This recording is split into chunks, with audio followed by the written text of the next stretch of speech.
Were you to go in the hinterland, and particularly in Region 8, you'd see why we have such serious problems with malaria. There are many mined-out areas, and there are huge stagnant pools of water where mosquitoes breed.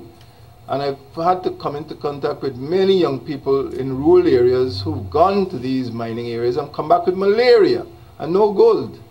Leader of the opposition and APNU, David Granger. Dr. Karen Cummins and Dr. George Norton said the government is not telling the truth as to how they intend to deal with the chikungunya virus should it meet the capital city. The CMO, Dr. what's his name again? Shamdeo Prasad did say that it's under control. That's the impression he has given us, that he has gotten things under control at the port of entries, at Chedi Jagan, at Suriname entry. He said the borders are well taken care of, yet I've seen it here. I'm a little worried when the authorities are saying we have it under control and they're concentrating on fogging only in the Berbice area. I hope they're not waiting for it to reach Georgetown before they start fogging here in Georgetown and in the other areas. I am still not comfortable with the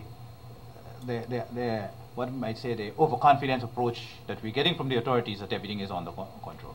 On Thursday last, the U.S. Center for Disease Control and Prevention's weekly report said local transmission has been identified in 17 countries or territories in the Caribbean or South America, including Guyana, on illness and death.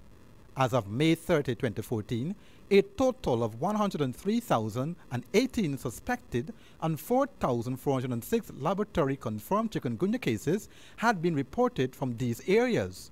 So malaria is still a serious problem. We have filaria, otherwise known as Bigfoot. It hasn't gone away as yet. We have cases of dengue fever, and not everybody can fly to Florida if there is any suspected dengue fever. And now chikungunya. And these are all vector-borne diseases. And unless the government takes a drastic measure to improve sanitation, not just in Georgetown, because this thing broke out, I think, in East Kanji and other parts of the country. And it's already here. So no point closing the borders to prevent it going out. Mr. Granger further said, government needs to wake up and take action now because we are in the rainy season during which more flooding will occur and a crisis can present itself where mosquito breeding will increase. Since the chikungunya virus made its way into Guyana last week, 3 persons have been tested positive. Since then, it has jumped to 14 cases of infected persons. Andrew Wicks reporting for HGP Nightly News.